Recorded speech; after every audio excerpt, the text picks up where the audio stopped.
Hey everyone, we're going to be talking about how you can improve, and this is arguably the most important step. I don't care what nobody says. Literally, if you don't do this step, you're not going to improve, and that's facts. You have to identify your areas of improvement. You have to be good at self-reflecting. If you don't self-reflect, if you don't identify your weak areas, what's going to happen? Do you see people improve when they win or when they lose? When they lose, right? Because that's when they make mistakes. You learn from your mistakes. But if you tell yourself, oh, I don't make mistakes, I'm this person, I'm strong in everything, even your strong spots, you're not going to even improve because you can't even self-reflect. You have to be honest to yourself. Am I good at communicating? What do people say? How do I perceive? Because I can perceive that I'm the best speaker, but I speak to everyone. Let's say I speak to 20 people. They're going to be like, you're okay. You can't speak. You say a lot of you say a lot of uhs. You're kind of this, you're kind of that. So you have to take what people say with a grain of salt. However, you have to also take what you say with a grain of salt, of how you feel about yourself, because how you really feel is very subjective. Because I can say I'm the best. Like I said, I'm the best communicator when I'm not. I can say I'm so funny and I don't really make people laugh, and if people laugh, it's a forced laugh. They laugh because they see me laughing and they don't want to be awkward, so they laugh to help the atmosphere so it doesn't feel so awkward, doesn't have that silence of me just laughing.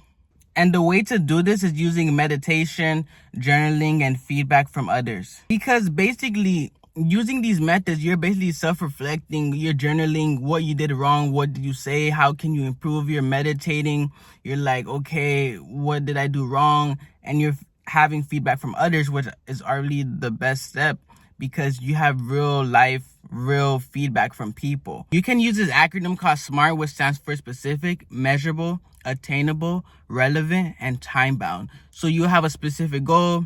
I want to lose 10 pounds. You have a measurable. I use an Excel sheet to measure how much I'm losing. Then you can use attainable. Is it attainable for me to lose 10 pounds? Then you have a relevant, maybe me improving my social skills because that correlates to me going to the gym, whatever. And time bound, can I lose 10 pounds? Is it realistic to lose 10 pounds in 1 year? The second step is developing new habits and skills, such as learning a language.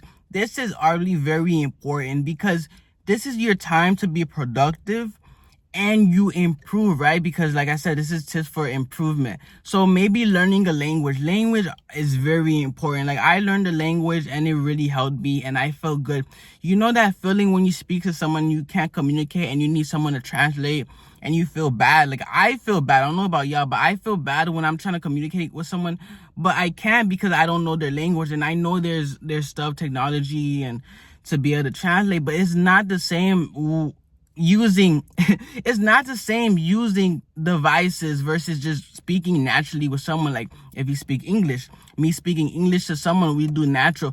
Like me speaking English with you, that's natural. Imagine me having to have a phone speaking English to you. It'll take forever. Oh, I gotta wait 10 seconds. You're gonna say, oh, I wish this person spoke English. I wish this person did that, whatever. Oh yeah, guys, I'm sweating so much because I came from the gym, so sorry about that. However, you're going to be like, oh, this, that, and it's not going to be fun. Learning never stops. You should be continuously learning, whether it's reading, whether it's increasing your vocabulary. It's a lifetime thing, right? It will help you when you speak to someone, you're like, wow, this person has very great vocabulary, very good. I didn't even know that. There's time when I speak to someone, I don't even know what they said. Their vocabulary is so big, and I think they're so smart. But it's not that they're really smart. It's just that they learned, and then they learned the skills, and now they're able to really, really hone in and to sound like they're smart. And people respect you more. I talk about that in my shorts, but people respect you more when you can have vocabulary. You speak very clearly. You don't have ums.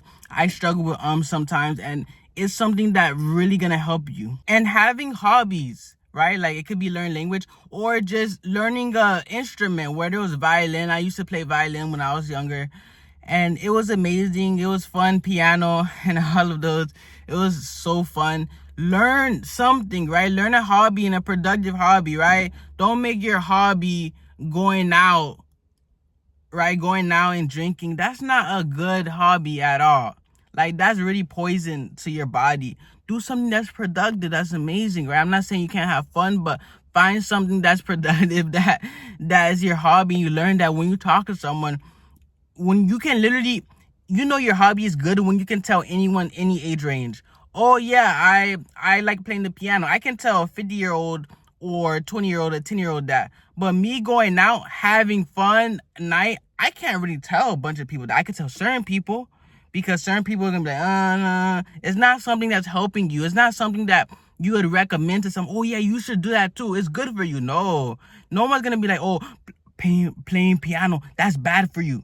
If they are, they're just hating on you because they see you're good at piano. And engaging in new hobbies, it helps reduce your stress and improves your confidence. So the benefits are right there, y'all.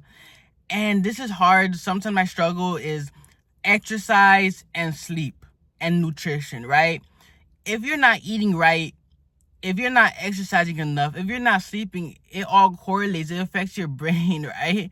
If you don't sleep, then your brain is slower. If you don't eat, you don't have the right nutrition, you start gaining, not losing weight. I know some of y'all want to hear that, but you start gaining weight because you don't do that. And if you're not exercising, that's bad for your cardiovascular health, because you're not exercising. You need exercise, right? It's recommended that you exercise. You have a certain amount of exercise each week. The third thing is focusing on well-being, right? I was literally talking about when it's eating, but it's focusing on your emotional health, right? Your emotional health, actually. If you need help emotionally, then go talk to a professional. Go get that help. Don't be like, oh, I don't want that help because people are going to think.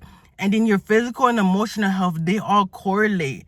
Because if you're not, think about it. If you had to go to the gym and you're not emotionally well, you're not going to go to the gym. That's why people gain so much weight, because their emotional health is not there. But once your emotional health is there, then it's going to increase your physical health, because you're going to be like, wow, what am I doing? I need to go to the gym. What am I doing? And if you don't have positive relationships, that's going to affect you negatively, right? Think about it. If I'm with negative people, toxic people, I'm going to start becoming toxic. I'm not going to feel good about myself. But when you have positive relationships, people that really want you to do great, people are like, no, don't do that. You should not do that. You should do this, because this is going to negatively affect you. And they have evidence. They have something to back up, right? Not these people, oh, yo, let's have fun. Let's do this. Let's do that.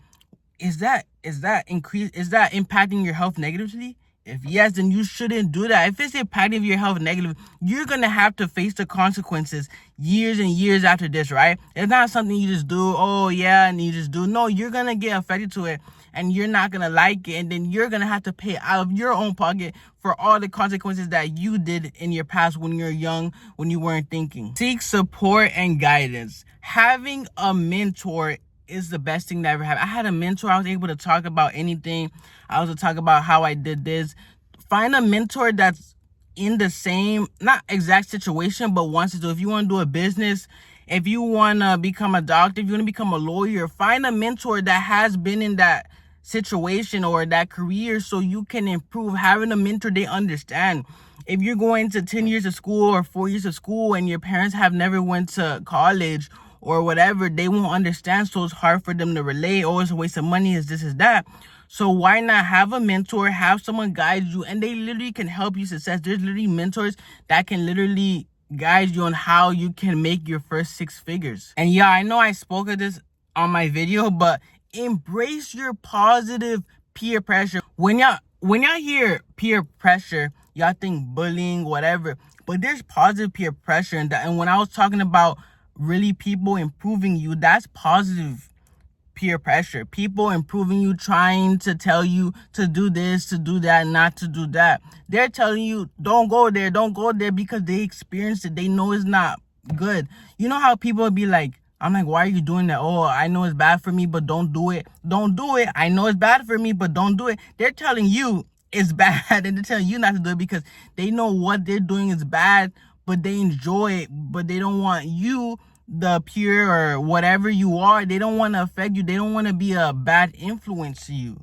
They're like, oh yeah, I'm a negative influence. I know I'm a bad influence, but I like it. And they're like, I know I'm a negative influence, and I know it can affect you, and they tell you that, and that's how you know it's bad. And the last thing, y'all, is be patient and persistent. If you're not patient, if you can't wait in line in Chipotle, then you're not going to get Chipotle, right? If you can't wait in line to get food, you're not going to get food. You're going to be hungry. So you have to be patient. You have to be consistent, because at the end of the day, people that are great, they don't just wake up overnight and then become this master star or this big star. It doesn't work like that. Yeah, there's few exceptions, because if you're consistent, you don't see results, but you still go, you're going to make it. Because the reason people don't make it is because they fell and then they're like, oh, it isn't for me. Maybe I shouldn't do it. But what if I was to tell you, you failed, but if you got up one time, you would make it. You would do it.